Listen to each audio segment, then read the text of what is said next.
दुनिया भर से इस वक्त बड़ी खबरें सामने आ रही हैं। कहीं ट्रंप सरकार के बड़े फैसलों ने हलचल मचा दी है तो कहीं ईरान, अमेरिका, पाकिस्तान और चीन को लेकर तनाव लगातार बढ़ता जा रहा है। आइए एक नजर डालते हैं आज की 10 सबसे बड़ी अंतर्राष्ट्रीय खबरों पर।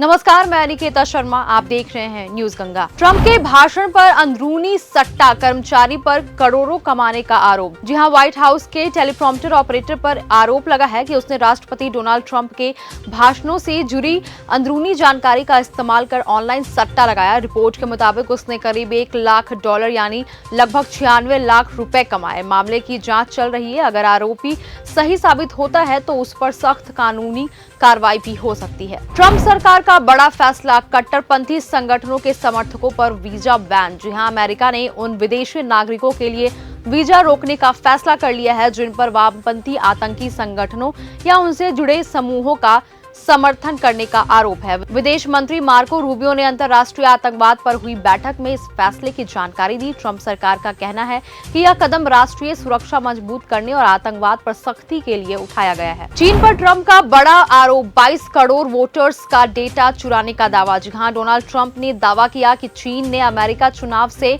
जुड़े करोड़ों वोटर्स के डेटा में दखल किया है। अपने संबोधन में उन्होंने कहा कि चुनाव प्रणाली में कई गंभीर कमियां थी। व्हाइट हाउस के कुछ दस्तावेज भी जारी किए गए।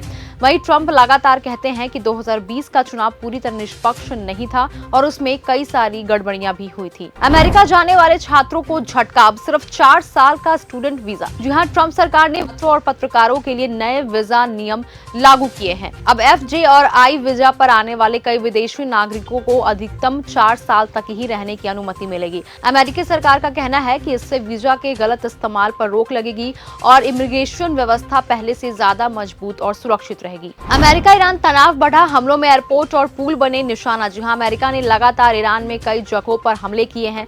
रिपोर्ट्स के मुताबिक एयरपोर्ट, रेलवे स्टेशन और पुलों को निशाना बनाया गया है। वहीं दूसरी ओर ईरान समर्थित गतिविधियों के बीच खाड़ी क्षेत्र में भी तनाव लगातार बढ़ता जा रहा है। कतर की राजधानी दोहा में धमाकों की खबरें भी सामने आ रही हैं। पूरे क्षेत्र में हालात लगातार तनावपूर्ण बने हुए हैं। हूती हमलों से पाकिस्तान की बढ़ी चिंता, सऊदी समझौता बना मुश्किल। यमन के हूती विद्रोहियों द्वारा सऊदी अरब पर हमलों के बाद पाकिस्तान की चिंता लगातार बढ़ती जा रही है। पाकिस्तान और सऊदी अरब के बीच रक्षा समझौता है जिसके तहत एक देश पर हमला दूसरे पर हमला माना जाता है। ऐसे में अगर पाकिस्तान सऊदी का साथ देता है तो उसका सीधा टकराव ईरान समर्थित हूती विद्रोहियों से हो सकता है। 45 साल बाद पकड़ा गया बांग्लादेश के पूर्व राष्ट्रपति का हत्यारा। जी हां, बांग्लादेश में पूर्व राष्ट्रपति जियाउर रहमान की हत्या के मामले में बड़ी सफलता मिली है। सेना के पूर्व मेजर मुजफ्फर हुसैन को 45 साल बाद गिरफ्तार किया गया है। उन पर 1981 में राष्ट्रपति जियाउर रहमान की हत्या का आरोप है। कानूनी प्रक्रिया पूरी होने के बाद उन्हें आगे की कार्रवाई के लिए बांग्लादेश सेना के हवाले कर दिया जाएगा। रिपब्लिक ऑफ बलूचिस्तान का नया दावा, 2027 में कराएगा पहली जनगणना। जी हां, खुद को स्वतंत्र घोषित करने वाले रिपब्लिक ऑफ बलूचिस्तान ने 2027 में पहली राष्ट्रीय जनगणना कराने का ऐलान कर दिया है। संगठन का दावा है कि इससे वास्तविक आबादी का पता लगाया जाएगा और भविष्य की सरकार, बजट तथा विकास योजनाएं तैयार होंगी। इससे पहले संगठन बलूचिस्तान को पाकिस्तान से अलग स्वतंत्र देश घोषित करने का दावा भी कर चुका है। हॉर्मुज में अमेरिका के सख्त ईरान जा रहे 3 जहाज रोके। अमेरिकी सेंट्रल कमांड ने दावा किया है कि ईरान की ओर जा रहे 3 जहाजों को समुद्र में रोक दिया जाए। वहीं एक जहाज पर अमेरिकी मरीन ने चढ़कर जांच भी की, जबकि दूसरे जहाज को हेलफायर मिसाइल से निष्क्रिय किया गया।